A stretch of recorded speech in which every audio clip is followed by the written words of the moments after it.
Somebody asked me. Somebody asked me the other day. They said, "So is this where you want your career to go as an actor? You want to be playing these sort of older, character actors?" And I was like, "No, that's not where I want it to go." Unfortunately, time has got a hold of me, and that's where it's going. I'm so happy to have us joining here tonight. The film's director, producer, star, I don't know, he did everything on this. Welcome, George Clooney. Hi, Pete. Hey, welcome. You're Okay, in London tonight here. I am, and I'm locked down, man. I am like, we're now at tier 4. We're literally the pariah of the world. I don't think I'll be able to get back into California even. Oh my God. The things going on in the world and everything. I have to ask about this movie. You didn't know all this would be happening when you ventured into this, but it is. And this movie's become timelier in so many ways too now.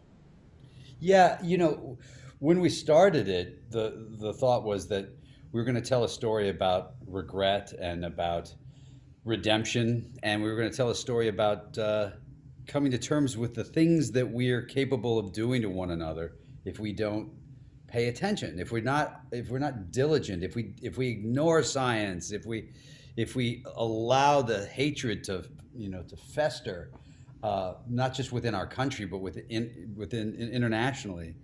And those were the sort of the themes of the movie. And then we finished shooting February 1st, and came back to LA to edit. And we were in the editing room for about a week. And we turned on TV and they said, this virus is very serious and we're going to shut everything down. First they said, don't worry, it's only elderly people have to worry about it. And they said, and I looked at Grant, my producing partner, my best friend for 40 years, and I said, well, it's only elderly people. And then the guy says 55 or older, and I was like, what? What? I'm elderly? And then and we shut down, and suddenly it became really clear in post production. I mean, it affected how we edited and how we scored it.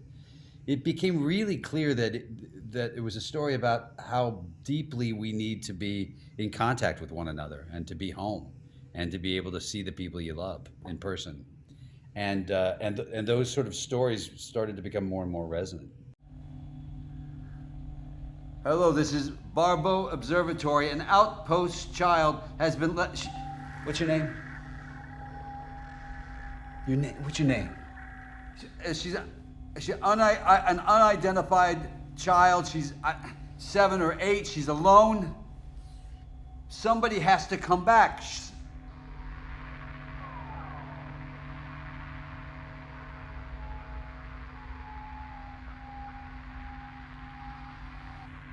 Is anyone out there? And this is the seventh film, feature film that you've directed. And it's interesting, you directing this with you in the lead as well. Did you always intend to act in it, or were you going to just direct it? How did it come about? I got a call from Netflix that said, we've got this. They were sending over a script. They sent over the script. I loved it. I loved the part. And then I said, who's going to direct it? Because that usually matters whether you take a job or not. And they said, we don't know. We're talking to a couple of people. And I said, let me do it. And they said, really? And I said, I have an idea of the story I want to tell. And I talked to them. I sort of pitched them that it's not just a straight up action film, that it's a real meditation on regret. And, I really use the tools. Like I said, I'm going to use Alexander Desplat music in a much different way, and much more so than when we did Good Night and Good Luck, we had no score. Right. But I said this is going to be more score than he's ever written for a movie, and that was sort of my pitch, was what the tone of the film would be.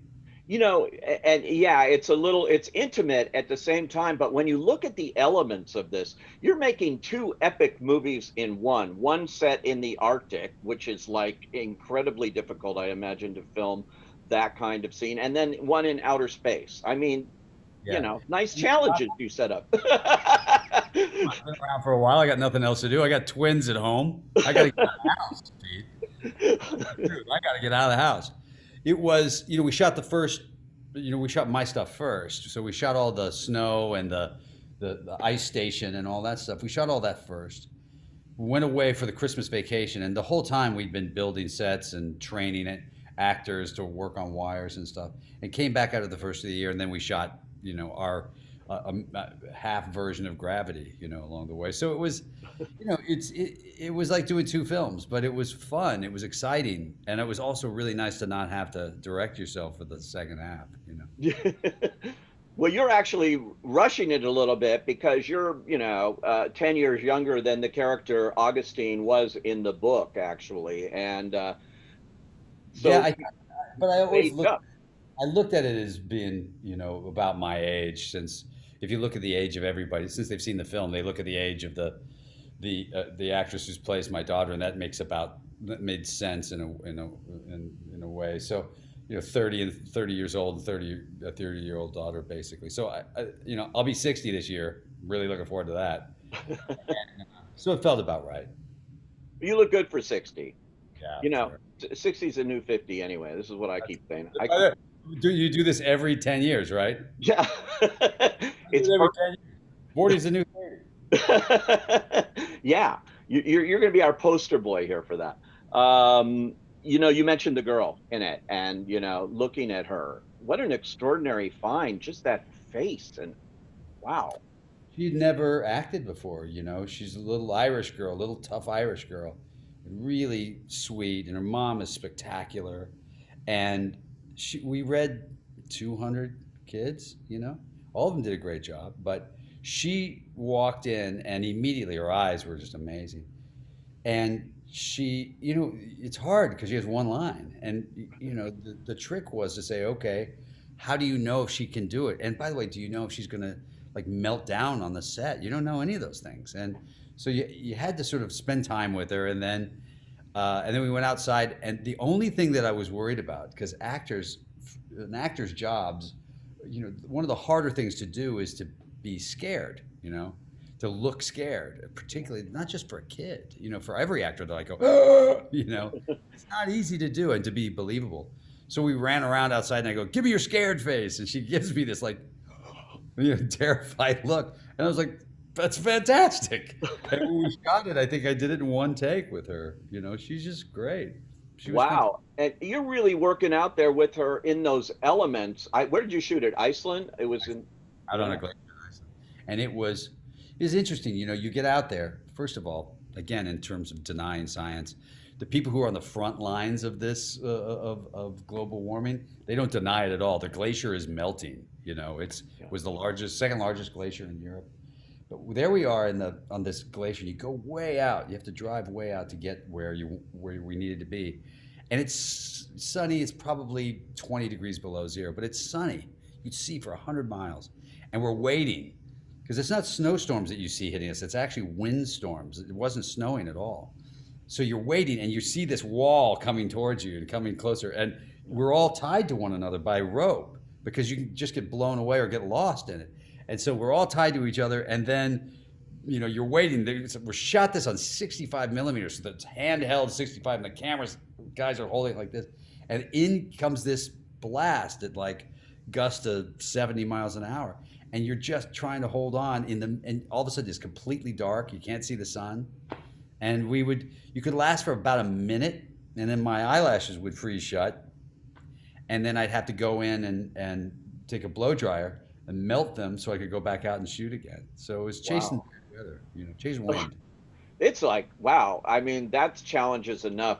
Do you find it difficult to direct and act? Or some actors do, they can't do both. But Well, I don't like doing it. There's a lot of things you do as an actor that when you're directing yourself and someone else particularly, you're breaking sort of the bond that actors have with one another, which is they don't tell each other how they should act, right? If you and I are doing a scene together, I can't say to you, do a little faster and come in on this line. right. That's a thing to do. But when you're the director, you have to talk to the actors and say, all right, look, I'm gonna break the rules here, and I'm gonna tell you what to do. So it was an odd thing. It's an unusual position I was in. But on the other hand, it is what you have to do. So, you just kind of put your head down and trek through it. You go through it and forge ahead. Um, uh, Going forward, I mentioned this is your seventh movie. It's hard for me to believe. I mean, you've really got quite a filmography going here since Confessions of a Dangerous Mind all those years ago. Is that always your plan? I mean, as an actor, obviously you had all the stuff you were doing, and then all of a sudden you became this top director. Well, I looked at my life probably about 25 years ago when ER hit, and I knew I was going to have work, which is it's a big deal for an actor when you know you're going to have a year's worth of work that you're not going to have to worry about auditioning or anything. I also was really aware that I needed to focus on other things in the business because I didn't want to be, I used to say 60, let's say 65 years old since I'll be 60, and worry about what some casting director thought of what I looked like, and whether or not I'm going to, I was right for something. I loved the industry. I love what we do for a living. So I knew I wanted to be more involved. I'd been doing a lot of writing. And so and then I sort of picked up producing. I never was my trailer. I was always on the set when it was Steven Soderbergh directing or the Coen brothers. I'm from Kentucky. We try to stay out of trailers. That's not something we brag about. So I always wanted to be more involved in that sense. And, it's a nice thing to have some control over your career. And that's one way of doing it. Getting behind the camera and doing these kind of projects. Your second film as a director got you all these Oscar nominations, which many directors wait a whole lifetime for, and that sort of thing. Good Night and Good Luck, which is another movie that is so, when I talk about Midnight Sky being timely, that is so timely now. Good Night and They're Good actually Luck. they're making a play out of it and doing it at Steppenwolf Theater if we ever get back into the theater again. It's an interesting film now when you look at it because at the time I was writing about basically how the fourth estate, meaning the press in general, had dropped the ball in holding the other three estates accountable in the lead up to the war. And I looked back at times when the fourth estate was scared of the other three estates before, and I found that, and I thought it was about that. Now, when you look at it, it's also about a demagogue, and it's about how a populist can rise so quickly and use scare tactics to actually frighten the other senators that McCarthy did, and to frighten everyone into being afraid to stand up and tell the truth. And that seems awfully timely. Oh my God. Yeah, I mean, this is and Ides of March and others too, that it seems like you take your own, you know, concern about the world in one way or another and merge it into your art here. Well, there was for years people kept asking me if I was going to get in politics, and I never wanted to, never will. There's too many compromises you have to make in politics that most people wouldn't want to make. I wouldn't want to rely on the kind of money that you'd have to rely on and the people who would give it to you. But I said, well, I'll write all the speeches that I would have given if I'd run for Ides of March, and just to say these are the things that are of interest to me as what I'd like to hear from a candidate in a way, and to argue about, and the best ways to argue about things like, global warming or the death penalty or those kind of subject matters. I thought I'd write them out once and then exercise them from my being. And you've won Oscars for Argo, which you produced, another movie with, a lot behind it. There's an interesting statistic about George Clooney, which is that you have been nominated in six different categories. You've been nominated many more times than that, but in six different categories. I mean, showing, that, I mean, supporting actor, lead actor, adapted screenplay, original screenplay, directing, and best picture as a producer. That is unmatched by nearly everybody in the business. I think Alfonso Cuarón is in there now, is in that category. Because I talked to him the other day and he let me know, I'm saying. Very modest. That guy. No, yeah, it's a funny thing. I've been treated very kindly in this industry my whole life, and I have to say it is a business that I love. We're having a difficult time right now, and I do believe that the theater owners themselves, the actual cinemas, are in trouble. Not because everything's going to end up in streaming. I don't believe that. I believe that we still need a collective. We still want to be in a room for a comedy. We still got to get out of the house. And I can't keep saying to my wife, let's stay home and watch TV. Still the cheapest date you can do. But they're in trouble right now, and we need, we need people. We need the government to step in and help subsidize this, just to get them through, just to get through this period of time, because they're going to be all right when we come out of this. But they got to somehow be able to feed their kids until then. And we subsidize oil companies. We could, we could look after the cinema owners for a while. You made this movie. You mentioned it briefly, 65 millimeter. You made this, even though it's Netflix and it's for the whole world to see and consume as they can. You made it with the idea that people are going to see it on the biggest screen possible. Absolutely, and we, it was funny. I only got to see it once like that. It was we rented out the village in Westwood because I before I could push, put my pencil down and hand in my homework. I had to see the effects on a big screen because you could, you can only have so big a screen at your home, and you can't tell if you got it. And funnily enough, we put it up on the big screen, and suddenly you saw a camera in the lower part of the shot, and one of the things you go, "Holy shit, let's go fix it." But it was wild. It was Grant and I. We'd only be a couple of people in the theater, and we got to the theater, and it was like cobwebs on the door, and the kid opens up. He's got a tie, and he's all dressed up, and he looks like we woke him up, and he opens up the door, and there was a kiosk with a glassed-in poster of A Quiet Place 2, which had done the premiere and then never opened. Oh, And wow. it was literally like a Twilight Zone episode. There was, the whole place, it's like everybody just stopped. And it was really something to see. And again, you look at this place and you go, these are the places where we gather as human beings all around the world, all around the country, and we need them to still be around come when this is over. And there is light at the end of this tunnel, and we are going to get through this. But until then, we need to help out the people that are. There's what are you going to say to people? Go see my movie. Risk your life and go see my movie. You can't do that. No, but I'm thinking just as you're talking about that, I think you always like talk hopefully. You have an optimistic streak that always has been with you. But there is an homage, brief homage. We've talked about this before with On the Beach. And that movie, of course, famously ends with "There is still time, brother, when there was no more time." It was a bleak, nihilistic Yeah. ending. But you do a little homage to On the Beach in Midnight Sky. There is that Well, connection. I loved that film, particularly. It's shot almost like film noir at times. There's these silhouettes of and oneers that are beautiful shots that are done.